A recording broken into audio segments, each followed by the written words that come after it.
110 years ago, Pacific Improvement Company drilled 6 wells in the Carmel River bed, creating Monterey's first source of fresh water. How many of you folks knew that? Well, there you go. Got a couple of the audience.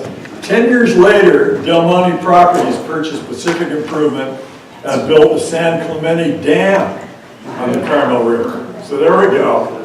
Somebody actually did something in this region. In 1930, Del Monte sold the water system to Chester Loveland with the agreement that Del Monte Company would get a preferred rate for 50 years.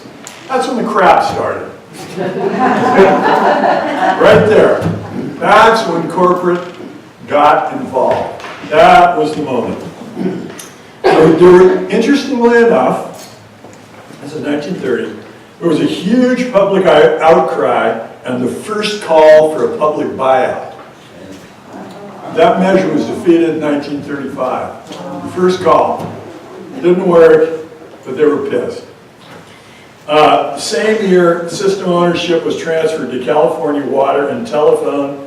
Over the next 30 years, California Water and Telephone overdrew the Seaside Basin and added no new water sources to the area. Sound familiar?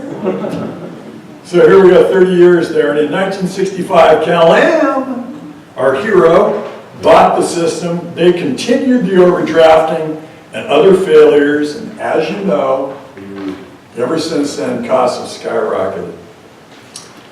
So, since the first call for a public buyout in 1935, several attempts have been made to take our water public in this area. The most recent was Measure O in 2014, which I'm sure you're probably all familiar with. They have all failed. But guess what? Not this time. Yeah. Not this time.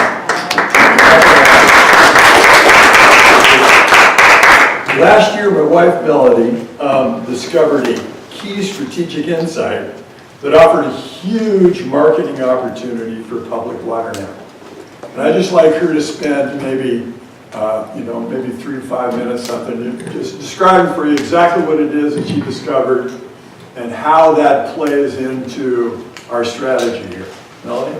So about a year ago, we had the Food and Water Watch chart where we were number 9 out of the top 10 most expensive water systems in the country.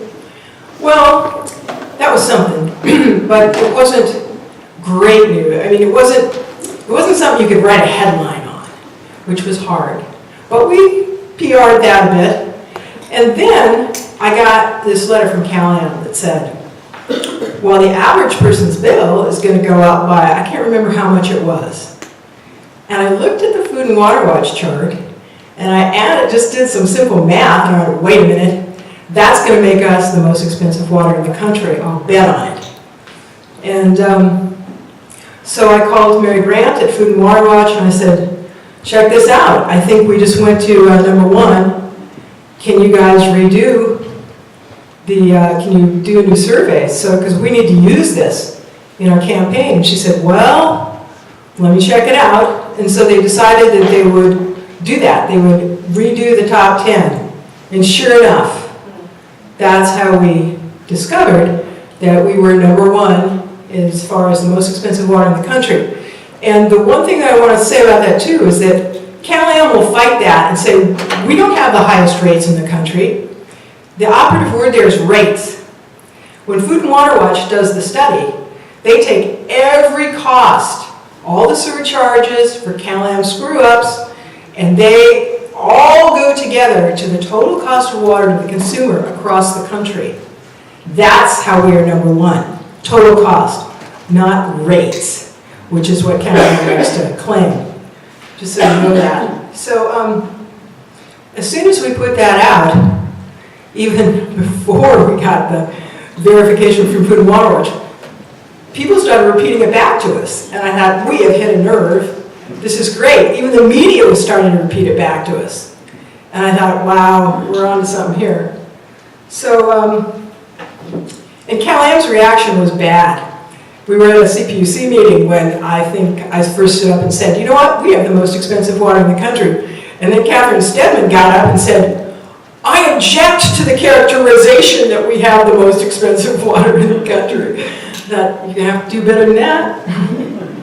Objecting to the characterization. So up to now, we have not had a standalone brochure. One that you could just put in someone's hand and say, okay, you don't have time right now, read this later. And we needed that. And so that's what we set about to create a few weeks ago, actually. Up to this point, and we wanted it to tell the whole story. You know, introduce us to people that have no idea who Public Water now is. And so that's where we're coming from with this new brochure. Up to this point, we've been able to reach about 2,000 people with our database, direct email, and our Facebook feed. So 2,000 people. There's 58,000 registered voters in the water district. How are we going to reach those other 56,000 was the question. So I'll give it back to Phil. So the brochure was a start, but it was just it was a part of it. It's the little atom. You know, it's the little drop in the bucket. So here's what we're here to sort of, we're pretty excited about this. And here's what we're going to do. Not what here's what we're going to do, here's what we've already done.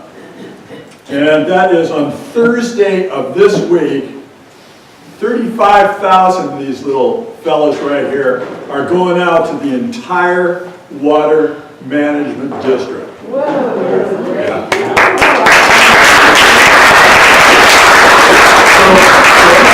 So every household in the water management district is going to have one of these dumped on their front stoop by this weekend. That's it. They're going to have the whole story. So what we're doing here is we're getting out in front of it this time.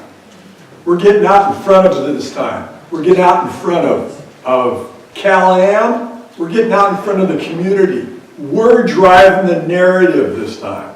This is our story. We're telling it. Remember last time, all those glossy Cal-Am flyers? Well, we're getting our story out there first. So now they have to react, which is a lot better than us having to react to them constantly. And this is probably the first of many flyers, but this is the one that is going to really set the stage for educating every Peninsula voter and making it a lot easier to get signatures on the petitions, because now people will know what's going on here. So we have plenty of extra brochures. So the idea is we printed like 15,000 extra besides what's going to all the households on the peninsula. Did I say 35,000? Yeah. Yes, so we have 35,000. total of 50,000. So find places to leave these. Your doctor's office, all over the place, because they don't require anything but just somebody picking them up and reading them. And we've got lots. So we got a lot of people out there over the next week that will be reading this brochure. So that should stimulate some signatures, I would guess. Somebody's going to see this and say, "Oh wow, where do I sign?" You know, that's what this brochure is all about. To drive them from "What's this about?" to "Oh wow, where do I sign?" And may I contribute? And may I contribute with my time Right. and my dollars. So we definitely need your help. This next phase, this next 75 days, is all about doing everything we can to collect signatures and spread the word. You know, after April 1st, it's like, bang, that's it. It's a whole different campaign. It's a whole different campaign, and then we really start having some big fun. So, Melody, is there anything else you want to say here? Yeah, Okay, what do you want to say? give me that. All right. So it's been 100 years of corporate ownership of our water. It's time to take back our water from self-interested, self-serving corporations. It's public water now or never. So listen, folks, now you got the tools. You got the tools because that's so critical in a marketing campaign. You don't have the tools, you got nothing. So now you got the tools. Can you make it happen? Yes. Can you make it happen? Yeah. Thank you so much, and put these everywhere. Thank you. Take tons of them. Yeah.